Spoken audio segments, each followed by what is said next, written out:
Welcome to Take 5, a podcast brought to you by Newleaf Training and Development. Each edition is an inspiring interview with a leader worth listening to. Enjoy!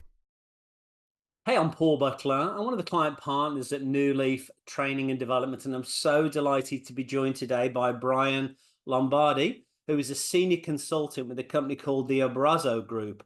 Bryan, for 18 years now here at Newleaf, we've focused on our core purpose of just helping people and organizations better manage themselves, lead others, and grow business acumen. I just wondered what would be your recommended best practices to help people and organizations be the best. But please do start, though, by telling us a little bit more about your organization, what you do, and who you serve. So over to you, Bryan, and I'll wrap it up when you're done.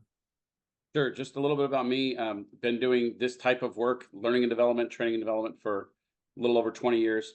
Abrazo Group, we are very similar in that we offer a lot of human resources related consulting. You focus just on training and development. That's what I do for Abrazo Group, but hiring specifically in the tech field is our focus. So I happen to work with a technology implementation right now, but that's what we do.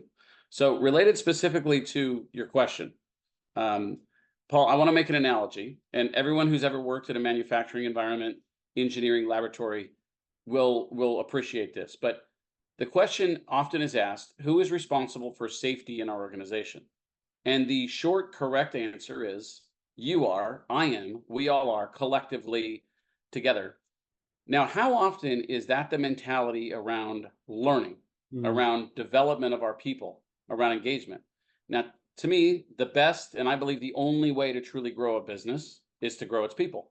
So I'd like to share with you a brief example of something I personally witnessed, and then I'll outline 4 key steps that grew out of this. But early in my career, I watched this phenomenon come alive. Specifically, I was engaged with a major defense contractor as a consultant. And initially, that safety is everyone's responsibility. That was their core. They lived it, they breathed it. And to this point, they started taking the same approach to leadership, to development of their employees. They established a strategic plan that included a core set of values and behaviors, but it wasn't written by executive leadership. Their process actually allowed input, even direct involvement from the manufacturing floor, from union leadership, all of the above. Long story short, they ended up with a core set of values and behaviors that supported their mission and their vision and their yearly goals. And they made it come to life. They measured performance against what they had agreed upon collectively. This is what we believe in. So core to these behaviors, engagement, empowering employees, developing and growing our employees. The entire point was that development, empowerment, etc., was a central part of who they are. And if you ask them, who's responsible for development around here? You are, I am, all of us collectively with and for each other. Out of that, let me share kind of 4 key steps I adopted since then. I strive for these. I work with these with clients. But the 4 key steps up front, number 1, clearly define your expectations collectively. But what are our expectations? What do we believe in? What are our values and behaviors? Whatever you call them.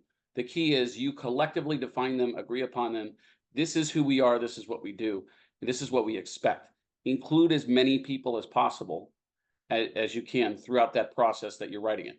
Don't write it behind closed doors. Don't write it as an individual, because then it's the antithesis of what you're trying to accomplish. That's number 1. Number 2, build your internal employment processes around these expectations. Hiring, just as important as anything you're going to do in a business, but do the new individuals we're bringing in fit the mold that we have created? Performance reviews, talent assessments, promotions, succession planning. Leaders are evaluated based on how well they fit this set of standards that we have agreed upon. How well do they practice that? Then number 3, regularly and frequently engage all team members. Whatever the size, whatever the scope of your organization is, you've got a regular cadence of hearing from the front line. So engagement surveys, we've heard the largest firms around the world sometimes do this, and many really successful ones do this, but the key is that it's consistent. Engagement surveys, if you ask 100 questions, you're probably asking 97 questions too many. Make it short, make it sweet, make it quick, because then you also can have a regular cadence, a little easier to do that. It could be town halls. It could be walking the floor, the old traditional managed by walking around. Harder to do in this environment, but still just as critical. but you've got to hear from everyone. And then fourth, and this is the most important part, follow up and follow through. What did you hear and what are you going to do about it?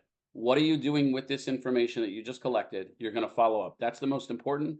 Identify 1 to 3 key things. It could be small, but even the smallest thing done in a clunky way is way more important than delay, is way more important than formalities and conversations.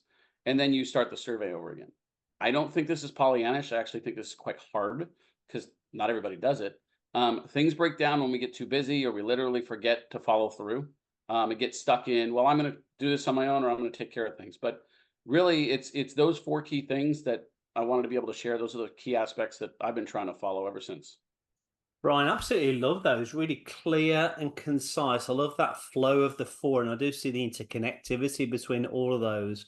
Really makes a lot of sense. I can really see the practical application of that.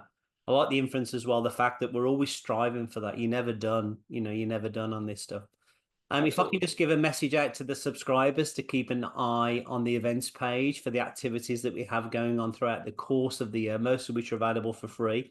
Brian, could I offer you a virtual high five? Absolutely. Brian, Thank you, Paul. I really appreciate the opportunity. Really appreciate you taking a few minutes with us. Thank you, sir. I hope you found that interview useful, and if you did, feel free to rate, review, and share this podcast. We'll be back next week with another episode, and we also invite you to check out our other weekly podcast, Going the Extra Mile, which is sure to lift your spirit and encourage you in today's working world. Bye for now.